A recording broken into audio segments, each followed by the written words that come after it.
અંદર આપણે વાર્તા પ્રસંગ 5 સુધી ચિંતન કરેલું છે.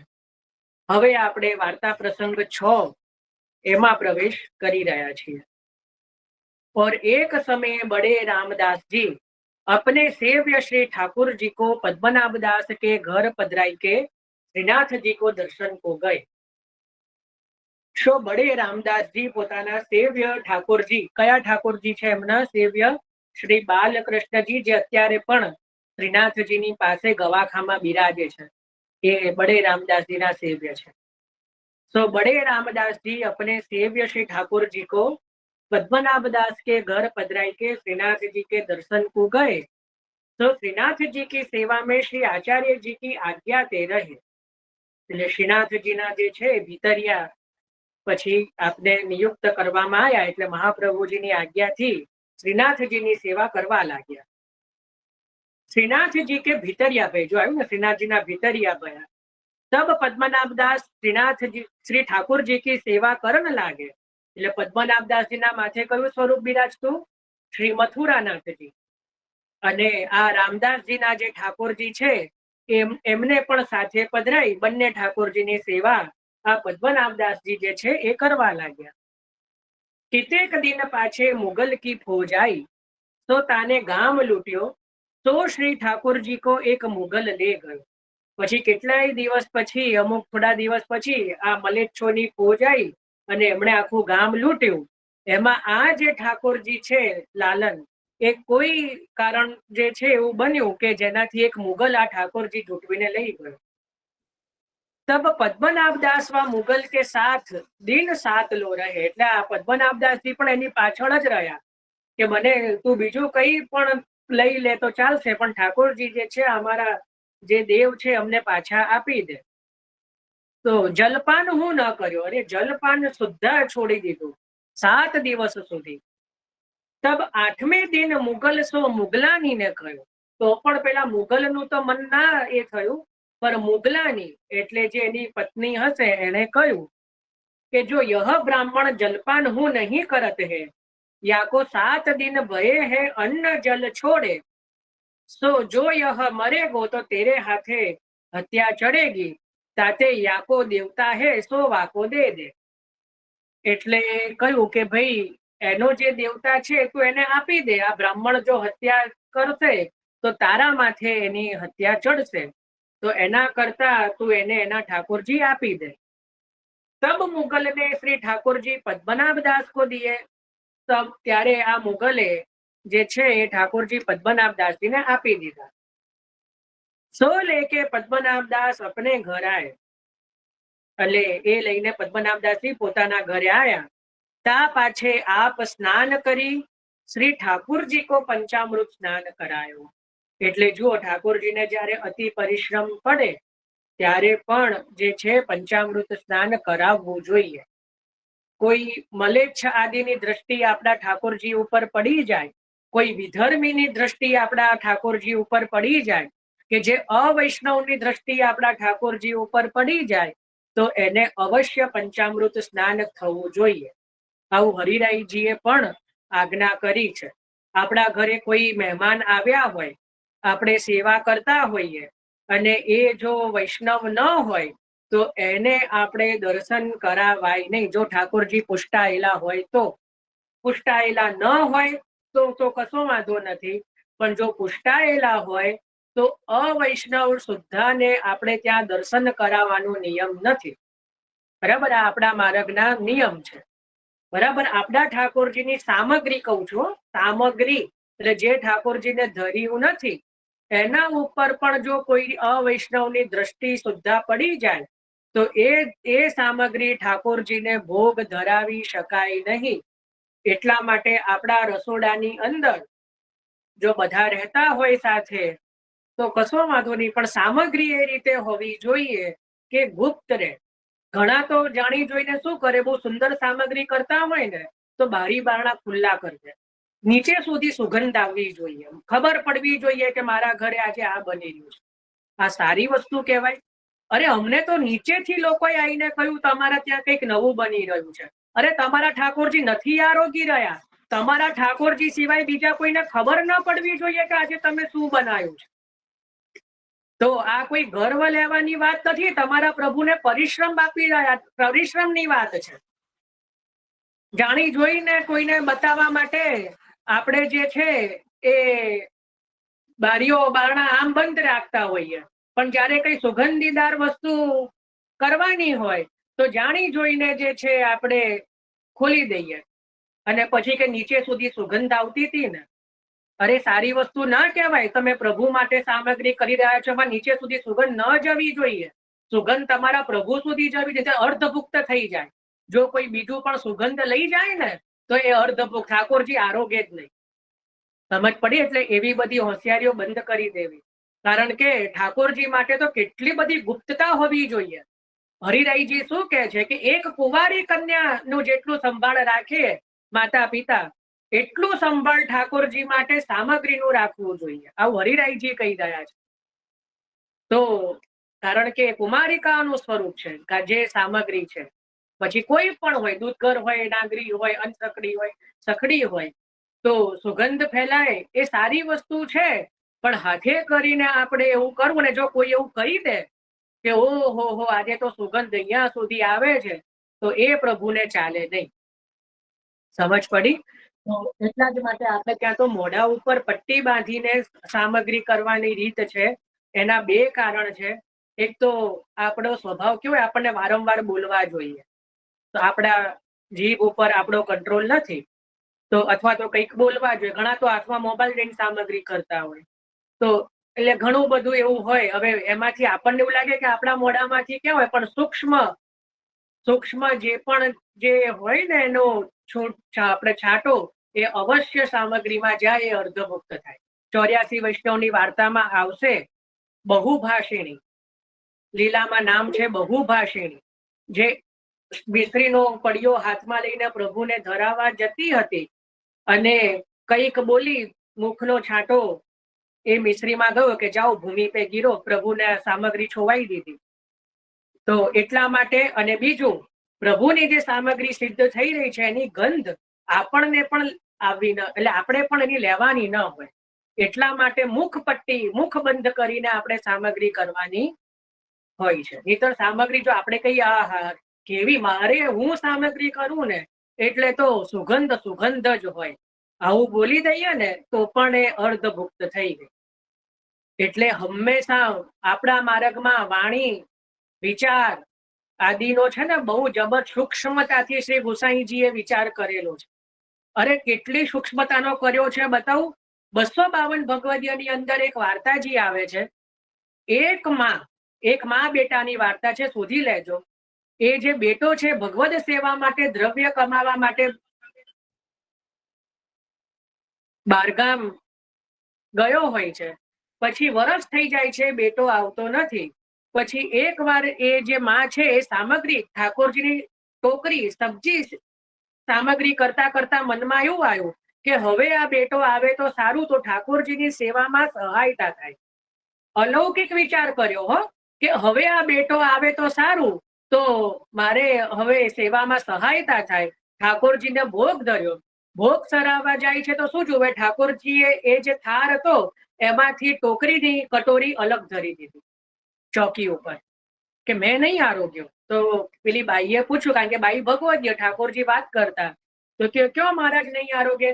કે ये जब तू सिद्ध कर रही હતી तब तेरो मन तेरे बेटा में गयो, तब तेरो मन तेरे बेटा में गयो, मेरो में सो निकस्यो, ताते मैं नहीं आरोग्यो.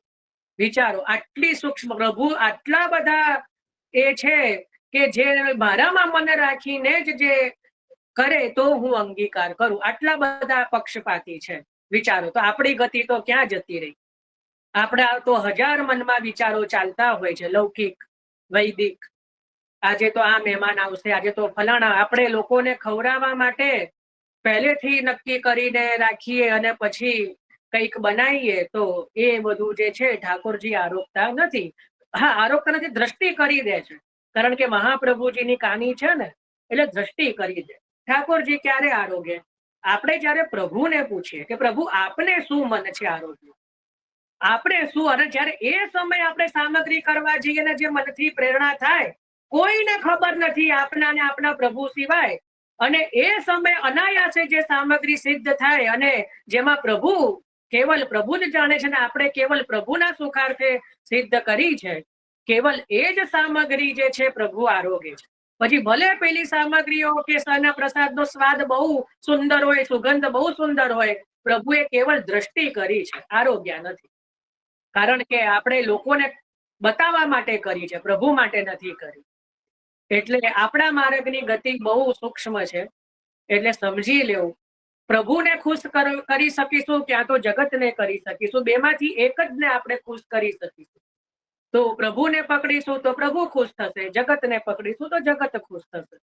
તો એટલા માટે જે છે હંમેશા સેવા એકદમ એકાંત, આપણી ત્યાં સેવા એકાંતિક છે, એકાંતમાં સેવા કરવી જોઈએ, ગુપ્ત ત્યાંથી સેવા કરવી જોઈએ કે જેમ બીજું કોઈ જાણે નહીં. બરાબર. તો આ રીતે આપણા આ માર્ગનો સિદ્ધાંત છે.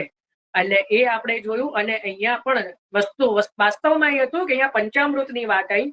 તો જ્યાં ઠાકોરજીને પરિશ્રમ એટલે કેવલ ખેલી જવું નહીં, પણ કોઈ એવા વ્યક્તિની પણ દ્રષ્ટિ પડે કે જેની પડવી નહોતી જોઈતી, તો ત્યાં જે છે એ પંચામૃત આદિનો ક્રમ કરવો જોઈએ, પ્રભુની નજર ઉતારવી જોઈએ. પૂતનાનો જયારે પ્રસંગ આવશે ને 6ઠ્ઠા અધ્યાયમાં, ત્યારે ગોપીજનો પૂતના કવચ એટલે કવચ એક આખું બોલશે, આવશે આપણે, અને એમાં પ્રભુની નજર ઉતારે છે કે પ્રભુને કહે છે કે તારી વિષ્ણુ રક્ષા કરો, તારી નારાયણ રક્ષા કરો, તારા ચરણની વામનજી રક્ષા કરો, તારા સમગ્ર શરીરની નૃસિંહજી રક્ષા કરો. આપણે શું કહીએ, હે પ્રભુ મારી રક્ષા કરો, મારી. આપણે તમે બીજા બધા કવચ જોશો ને તો એમાં એવું આવે કે રામચંદ્રજી મારો આ રક્ષા કરો, મારી આગળ નારાયણ રક્ષા કરો, પાછળ વિષ્ણુ, એને કવચ કહેવાય. 6ઠ્ઠા અધ્યાયમાં જ્યાં પૂતનાનો પ્રભુ જે પૂતના મોક્ષ કરશે, પછી ગોપીજનો એક કવચ ગાશે, એમાં પ્રભુને કહેશે કે તમારી આ રક્ષા કરો, તમારી માધવ રક્ષા કરે, તમારી મુકુંદ રક્ષા કરે. પ્રભુને જ પ્રભુના નામોથી પ્રભુની રક્ષા કરાઈ છે, કારણ કે ભક્ત છે, એ પુષ્ટિ ભક્ત છે. એ પોતાની રક્ષા નથી માંગતા, એ પોતાના લાલનની રક્ષા માંગી રહ્યા છે. 252 ભગવદીયની અંદર એક માજી છે, એમની વાર્તાજીમાં આવે છે, એટલી બધી સેવા કરે, ગિરિરાજજીમાં જ રહે છે, પણ ક્યારે પોતાના લાલનને છોડીને શ્રીનાથ એટલે પર્વત ઉપર પણ પધાર્યા નથી. એવા ભગવદીય છે કે શ્રીનાથજીના દર્શન કરવા પણ જાય નહીં. એક વખત શ્રીનાથજીના મનમાં એવું આવ્યું કે લાય આને હું સામે ચાલીને દર્શન આપું. એટલે રાત્રિના સમયે જે છે દરવાજો ખખડાયો, શ્રીનાથજી એ બાઈના ઘરનો. હવે એ બાઈ તો પોતાના લાલનને લઈને પડેલા, એટલે પૂછ્યું કોણ છે અત્યારે? તો કીધું કે ભાઈ મેં દેવ દમન, ડોકરી દરવાજા ખોલ તો હું દર્શન દેવે આવ્યો. તો કે ના ખોલું. કે કેમ? કે નહીં, મારો લાલન પીવે ગો, મારો લાલન ડરી જાય, હું તો ના ખોલું, આટલી રાતે દરવાજો હું ના ખોલું. એટલે શ્રીનાથજી કે પણ મેં ही देव दमन हूँ, मैं ही ठाकुर हूँ. तो કે तुम ठाकुर हो तो होएंगे, मेरे ठाकुर तो ये है. ઠાકોરજી એટલા કે આ જબરી બાઈ છે. એટલે પ્રભુ તો પછી ત્યાં હવે તો દરવાજાની તો, કારણ કે દરવાજો તો ખોલવાનો જ નથી, એટલે એની ભક્તિથી પ્રસન્ન થઈને જ્યાં એ સુઈ રહી હતી ત્યાં પ્રગટ થયા અને કીધું કે ભાઈ કછુક માગ, બે તેરી ભક્તિ શું પ્રસન્ન હું. તો કે શું માગવું? તો કે ये गोकुल में है ना बंदर बहुत है, तो कभी भी मेरे ललन को उठाए के बंदर न ले जाए, ये मागत. મારા છોકરાને એટલે મારા ઠાકુરને ક્યારે આ ગોકુળના વાંદરા લઈ ન જાય એવું હું માંગુ છું. ઠાકુરજી ઢળી પડ્યા કે આને માગીને બીજું કોઈ હોય તો શું માગે, આપણે શું માગીએ? પ્રભુ ભક્તિ આપજો ને, મુક્તિ આપજો ને, ફલાણું આપજો ને, ઢેકણું આપજો. બરાબર. પ્રભુ પણ એવું જ વિચારીને આવ્યા હતા કે શું માગશે માગીને, કે આપની લીલામાં વાસ આપજો. આ ડોકરી તો જબ્બર બહુ, કારણ કે ભોળી છે, એના મનમાં કઈ દઈ કે ભાઈ મારા લાલનને મારા જે છે ગોકુળના બંદર ઉઠાઈને ન લઈ જાય. પ્રભુ ત્યાં કે ભાઈ આને આપવાનું સામર્થ્ય મારામાં પણ નથી. તો આવા ભક્તો થયા છે. હવે વિચારો કેટલી એકાંતિક અને ગુપ્ત સેવાનો આપણો માર્ગ છે. તો એટલા માટે કહ્યું કે ભાઈ અહીંયા પંચામૃત સ્નાન કરાવવું જોઈએ. કરાયું. બરાબર. પદ્મનાભદાસજી એના ઉપર આપણે ચિંતન કર્યું. ચલો હવે 2-3 વૈષ્ણવોના હેન્ડ રેસ છે, આપણે પ્રશ્નો લઈએ છે. ચલો શર્મિષ્ઠાબેન.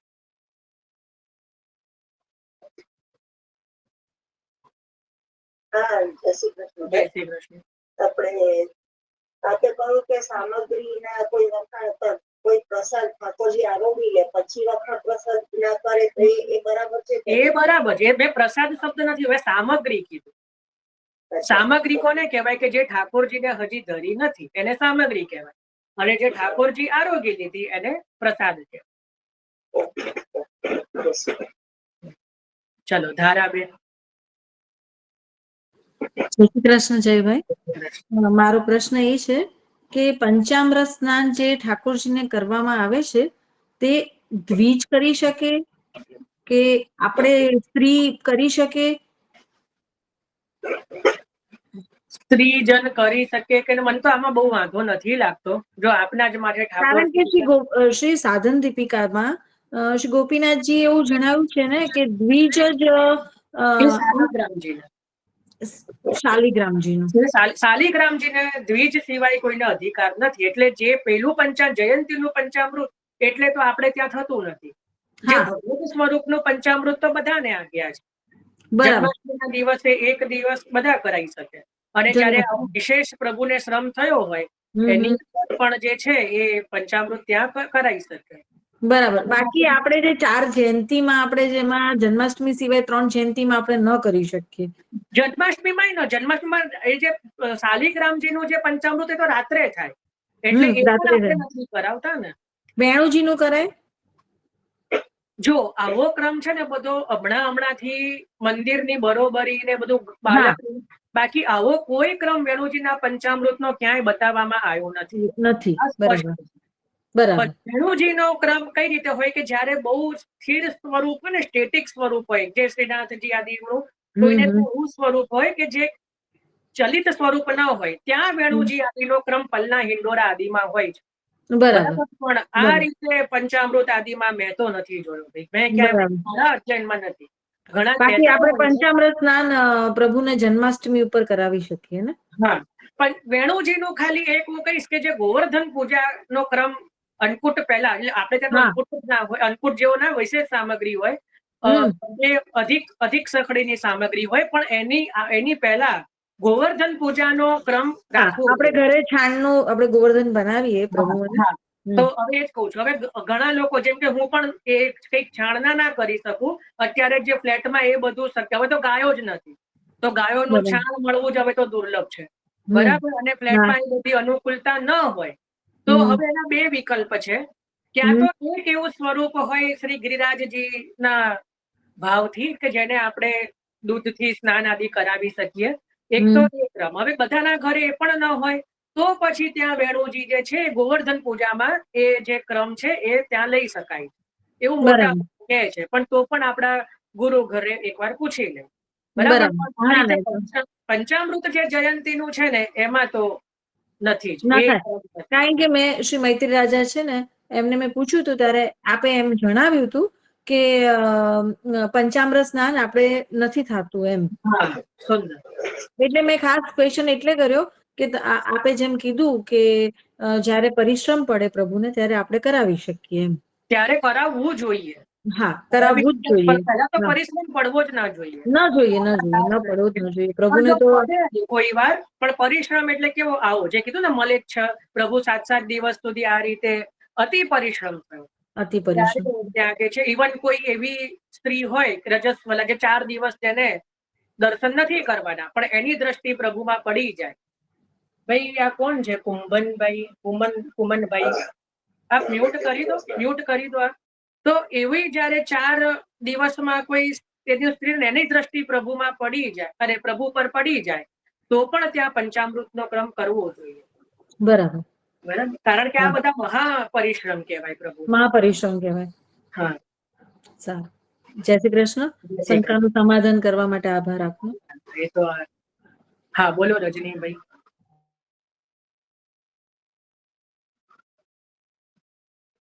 જય શ્રી કૃષ્ણ. જય શ્રી કૃષ્ણ. આપણે જે વાત કરી ને ગોવર્ધન, મારે 2 વસ્તુ છે. ગોવર્ધન પૂજા એવી વાત કરી ને વૈષ્ણવ કરે તો એક પ્રાચીન બાલકથા પુસ્તક બિરાજતા એમને એવી આજ્ઞા કરેલી કે વૈષ્ણવને ત્યાં ગોવર્ધન પૂજા ન હોય. ખોટી વાત છે. એટલે એ એમની ભાવ હશે દરેક ઘરની. બાકી ગોવર્ધન પૂજા તો કરવી જ જોઈએ. હું તમને વચનામૃતમાં બતાવું. મુરલીધરલાલજી મહારાજ ષષ્ઠ ગૃહ કાશીના વચનામૃત છે.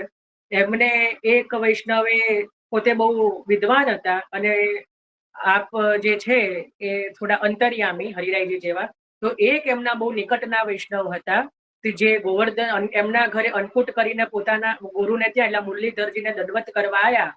મુરલીધરજી કે તેને આજ કહા ક્રમ કિયો? તો કે મહારાજ આજ અદકી કી સામગ્રી કો ક્રમ કિયો? તો કે તેને ગોવર્ધન પૂજા કયો ને. આ કોણ છે આ વચ્ચે વચ્ચે? શશીબેન શાહ. ક્યાં તો મ્યુટ કરો, ક્યાં તો આપ લેફ્ટ કરો. તો કીધું કે કહા ક્રમ કિયો? તો કે ભાઈ ऐसे अदकी की सामग्री धर के आयो. तो કે તેને गोवर्धन पूजा क्यों नहीं की? तो કે महाराज मोको पता नहीं. तो કે अवश्य करनी चाहिए, अवश्य करनी चाहिए. પછી આખો ક્રમ બતાવ્યો ગૃહ સેવાનો, એમાં લખેલું છે.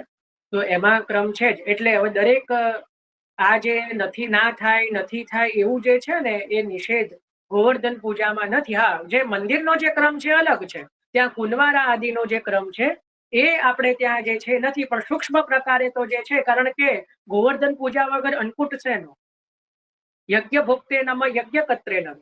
પહેલા ગોવર્ધન પૂજા થાય પછી તો અન્નકૂટ થાય. એટલે એ તો સેવાનો ક્રમ છે. અને બીજી વસ્તુ તમને પ્રમાણ આપી દઉં. 252 ભગવદીય અને અંદર મેહા ભગવદીય. મેહા ભગવદીય ને ત્યાં પણ જે છે એમાં સ્પષ્ટ રીતે વર્ણન આવે છે કે આપે જે અન્નકૂટ કર્યું, શ્રી ગોવર્ધન પૂજા જે છે પોતાને ત્યાં કરી, અન્નકૂટનો ક્રમ કર્યો. તો આ સ્પષ્ટ 252 ભગવદીયના વાર્તાજીમાં પણ પ્રત્યક્ષ પ્રમાણ મળે છે.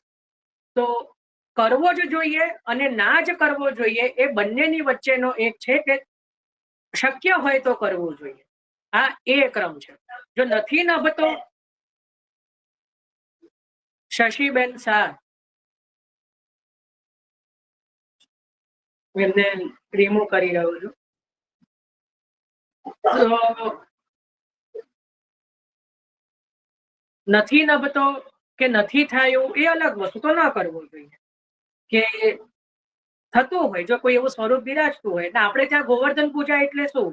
જે પણ સ્વરૂપ જે હોય, જેની અંદર ગિરિરાજજીની ભાવના કરી છે, એને માનસી જલના ભાવથી, માનસી ગંગાના જલના ભાવથી જલથી સ્નાન કરાવવું. એના પછી દૂધથી સ્નાન કરાવવાનું. એના પછી જે છે કંકુથી તિલક કરવાનું. 2 નાની નાની જે છે બીરીઓ કરીને રાખવાની, આજુબાજુ કરવાની, નાની ફૂલની માલાજી કરવાની. આ જ ક્રમ છે. અને કુલડામાં જો કદાચ અનસકડીની 1-2 સામગ્રી હોય તો એ આપણા પ્રભુની સન્મુખ કરવાની હોય છે, પ્રભુની સામે જ. બસ આટલો જ ક્રમ છે આપણે ત્યાં. અને પછીની પરિક્રમા જો જગ્યા હોય તો કરો. બસ આટલો જ. કઈ વિશેષ કઈ મંદિરવત જે ક્રમ છે એનો નથી. પણ આ જે છે આટલો ગોવર્ધન પૂજાનો ગૃહ સેવાનો ક્રમ છે. ખ્યાલ આવ્યો? તો આટલો ક્રમ તો અવશ્ય થઈ શકે. અને બીજું આપણે કહ્યું ને સામગ્રીની વાત કરીને કે સુગંધી બહારના જે એટમો રહેતા એટલે આપણે ઘી તો ચાળી ખાઈ જ જાય. એ સામગ્રી થતી હોય જાણી જોઈને આપણે રીતે ન કરવું જોઈએ. કઈક એ રીતે કરવી જોઈએ કે એવા સમયે કરવી જોઈએ, બપોરના કે જ્યારે એટલે ઘીની સુવાસ જાય તો બહારથી કોઈ જગ્યાએ ઘીની વસ્તુ બને છે એવું ખ્યાલ આવે બહાર. અત્યારે તો એવી પણ ઘીની સુગંધ કઈ મને તો નથી લાગતી. આપણે મારા ત્યાં તો ખબર નહીં ઘરનું બનાવેલું હોય છે તો એટલી બધી તો. પણ વાત સાચી છે કે અમુક સામગ્રીમાં જાય, પણ સમય એ રીતે રાખવો જોઈએ કે બને ત્યાં સુધી. કારણ કે બપોરના સમય કેવું બધા નોકરી ધંધા પર હોય, તો બને એટલી પેલું એ હોય તો ત્યારે એ રીતે કરવું. હવે દરેકની સમય સંજોગ સ્થળની અનુકૂળતા પ્રમાણે. કહેવાનું તાત્પર્ય એ છે કે જાણી જોઈને લોકો જાણે એ રીતે આપણે કરવું ન. બને એટલી ગુપ્તતા જાળવવી જોઈએ. કહેવાનું તાત્પર્ય કે કોઈ આવવાનું હોય તો એમને બતાવવા માટે કરીએ એ ખોટું. એમ કહેવાનું ત્યાં કારણે છે.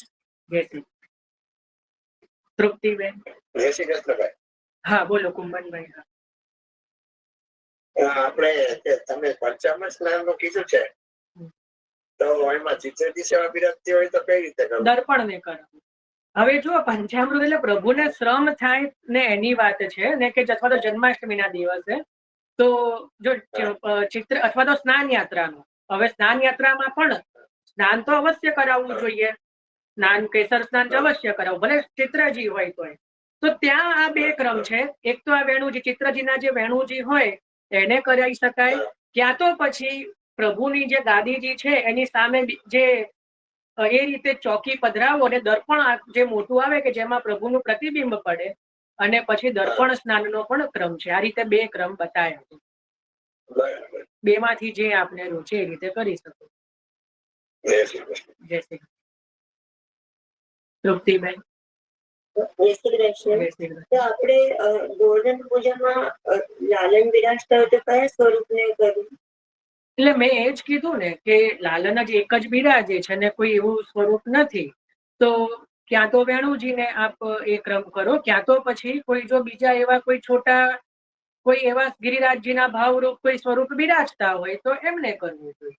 પણ જે પુષ્ટ ન હોય તો ના, તો ન ચાલે. ન ચાલે ને? નહીં. એટલે વેણુજીને કરવું. તો પછી વેણુજીને કરે.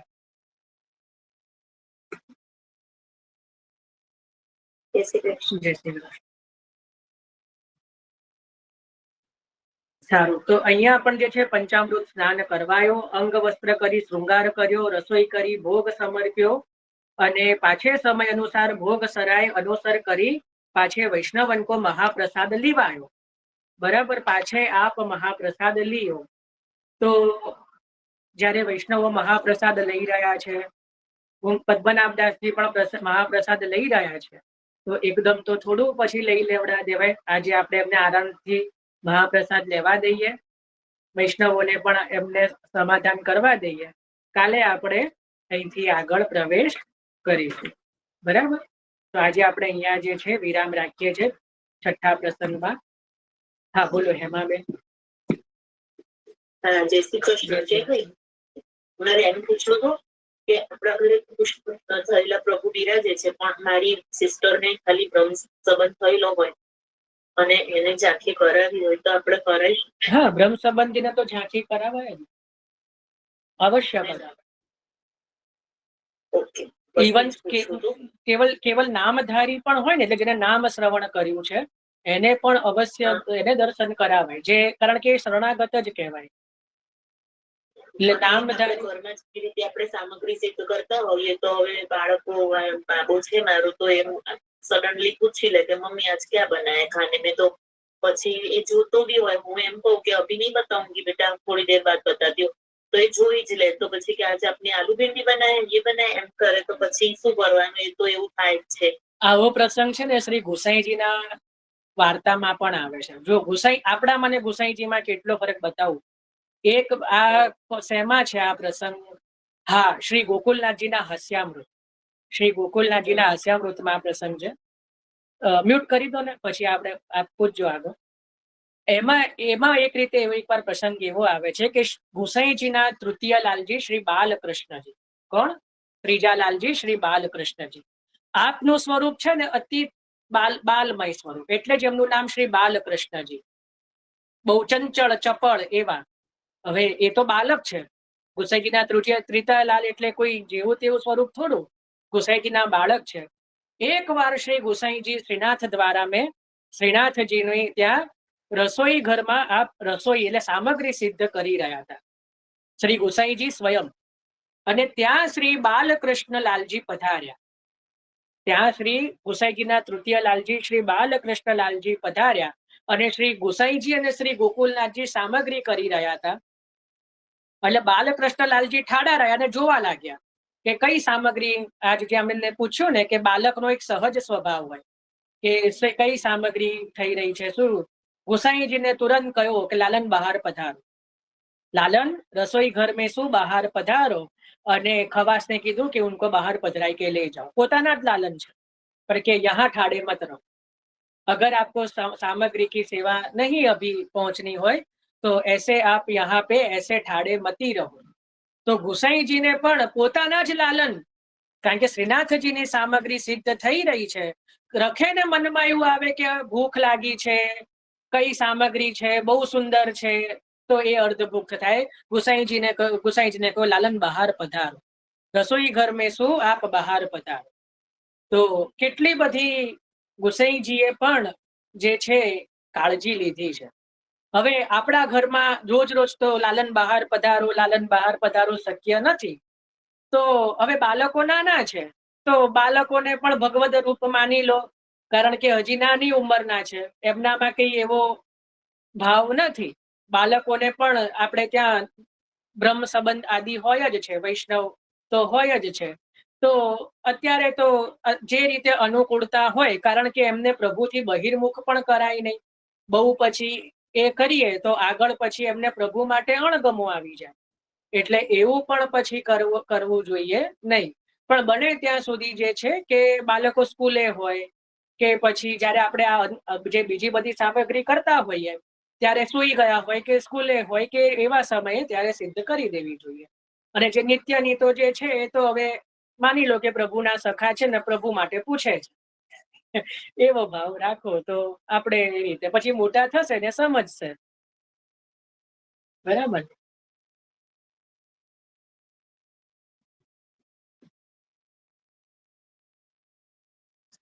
સારું, ચલો આશ્રયનું પદ લઈએ.